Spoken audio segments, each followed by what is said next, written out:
Yo, welcome to Trippy Commentaries. We are watching the 2014 NFL Draft, and we are going to bring our instant reactions on what we thought of these teams' picks. We're going to move on to pick 3, 4, and 5. Starting off, actually we're going to do 4, 5, and 6. Yeah. Sorry about that. We're going to start off with the Cleveland Browns. Are they going to go Johnny Manziel? Oh, wait, what's this? There's a trade? Trade. Who's trading up? It is... The Falcons? No, it should have been. Unfortunately, it is not the Falcons. It is the Buffalo Bills. And they go with Sammy Watkins. So they actually make the move to trade up. Pretty ballsy by the Bills. Yeah. We saw them bring in Mike Williams. We know they still have Stevie Johnson. They still need a number one guy. They got him. I'm RJ. Here with Kyle. What's going on? Here with Justin. What up? Mike's here. What's up? Mike, what do you think about the pick? You got to say that that was a little bit surprising for them to trade up and go with Sammy Watkins. Do you like him there in Buffalo? Yeah, obviously, I mean, Sammy Watkins is a great player, but the question is who's going to be throwing the ball to him. Are they going to go with E.J. Manuel or Lewis? Who knows? So we'll find out here in the future. And obviously, they're going to attempt to go with Manuel. The value of Sammy Watkins, hopefully not. Yeah. What do you think, Justin? All right. Well, he's definitely one of the most talented players in the draft. But trading up, man, they gave up, a treasure of picks here. The first round next year and a fourth rounder next year. Yep. Kind of feel like it's a desperation pick because ownership will be changing soon, and that means probably a new GM, perhaps a new coach. So if Watkins can make an impact right away, that'll help the franchise and help whatever owner may come in. But giving up this much next year. When maybe a new regime is in charge, that's kind of, that is falling a little bit. It's really tough to scold the Bills so much for a player that we like so much. I mean, we all love Watkins. I'm not the happiest to see him land there. Not so much for Buffalo itself, just because I would like to see Watkins with a proven quarterback. Yeah. But what can you do? What do you think about the pick, Kyle? Well, I think this is a move that a team does who's one piece away from possibly going to a Super Bowl or becoming a playoff team who wasn't in the playoffs before. Bills with Watkins doesn't get them in the playoffs this year. I mean, it's helping out their offense tremendously at the receiver position, but I mean, you already had Stevie Johnson, who last I checked, he's still pretty good, and there was a reason why he fell off, and it's because of the quarterback situation, like Mike had mentioned. Yeah. E.J. Manuel can't stay healthy, and even when he's healthy, he never proved anything in college. Like he's going to be this great, quarterback to base your franchise around. Yep. Hopefully, new owners come in and right things here because I just don't understand this. I thought other teams were going to try to move up to get Watkins. Nothing away from Watkins. He definitely deserves to go with this spot. He is, he's one of the, we haven't seen maybe since A.J. Green, a receiver that come in that's going to dominate right off the bat like Watkins will. Yeah. We all know it's going to happen, and it's crazy that the Bills did this, but hey, I mean, at least they're trying to make, do something. They're trying to make moves, trying to get the best players possible. But next year, what are they going to do? Yeah, we'll see. I mean, we all love Watkins. We'll see how he does in Buffalo. Make sure to pack your sweater. I know he's a Florida boy, so we'll see how he does there in upper, northern New York there. Let's move on to Oakland. They had Khalil Mack fall right in their lap. I couldn't see them going in any other direction other than possibly Manziel, but we heard that they weren't going to do that before the draft. I kind of trusted that information. Yeah. And they went with a guy we have extremely high ranked, Mr. Khalil Mack. Yeah. Not you, K-Mac, the other K-Mac. Yeah, exactly. What do you think about Khalil Mack landing in Oakland? The bigger K-Mac. A little bit bigger. Yeah, a little bit bigger. A little bit.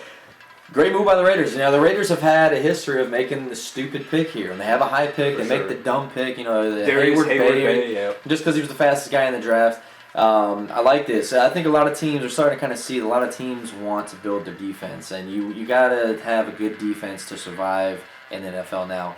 Seahawks obviously prove it. The Bucs have proved in the past. The Bears, all these teams have proved strong defense. The Ravens, strong defense is what gets it done. Yeah. Khalil Mack, I mean, he's gonna wreak havoc. This guy is a beast. He's quick. He's got good hands. He fights off blocks well. He's a great pass rusher, and he's gonna be lighting some people up this year. Yeah. I mean, you got to say we've questioned a lot of Oakland picks in the past. Yeah. Not this one.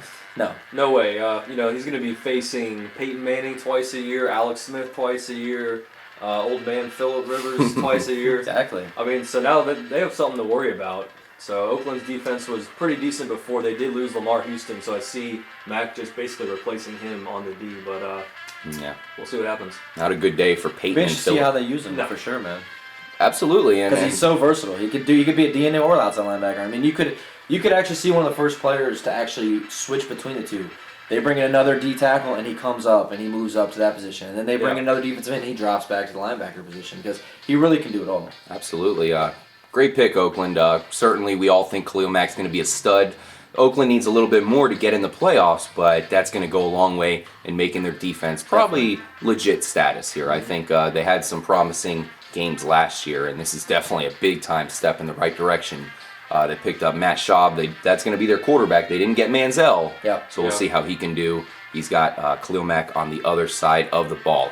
The last pick we're going to give our reactions for in this episode is the Atlanta Falcons pick at number 6 overall. We thought that they might trade here, but if they didn't, the smart pick would be to go with Jake Matthews. They don't need a wide receiver. They do need some defensive players, but we all know Jake Matthews is extremely highly regarded, and he's definitely, in our opinion, the number 2 offensive lineman in this draft, something the Falcons needed. Yeah, well, I mean, kudos to Matthews. On that Texas A&M team, everyone who's talked about that team is Mike Evans and Johnny Manziel. Jake Matthews is the first one to go in the draft for a reason because he is that good. He's a big guy. He's very smart. He's a guy that you can base your whole offensive line around. You can bring in guys around him to even make your offensive line much better. He's kind of that centerpiece. And I like this pick. I thought the Falcons were going to move up to try to get Mack. I know they really wanted a pass rushing specialist, a guy that they could either use a defensive end or they still need outside linebackers. So thought they were going to do that, but like you said, this is exactly what we thought. If they stayed there, they're going to go offensive line if Mack wasn't available.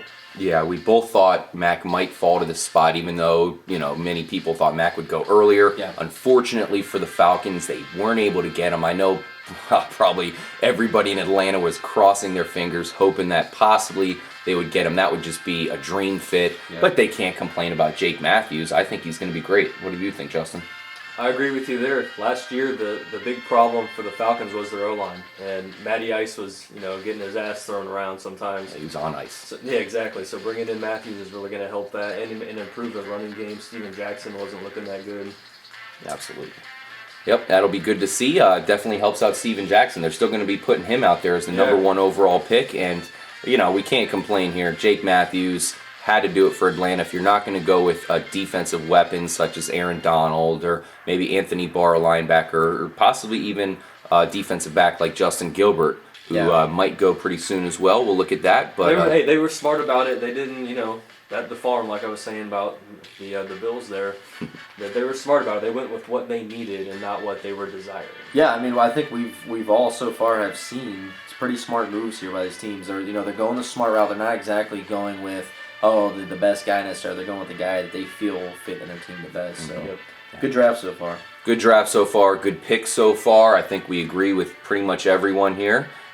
We saw a crazy trade already in the draft, and I think that is not going to be the last trade we will see. In fact, we're probably going to see a lot more trades upcoming. Thank you guys for joining us for this episode.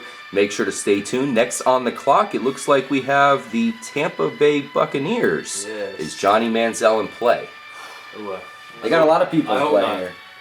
Look, what do the Bucs need? They need an offensive lineman, they need a receiver, and they need a quarterback. Well, guess what? They have all 3 of them sitting in their lap right now. Yes, they do. We'll see who they pick, and we'll see you guys on the next episode. Peace out. I like Evans.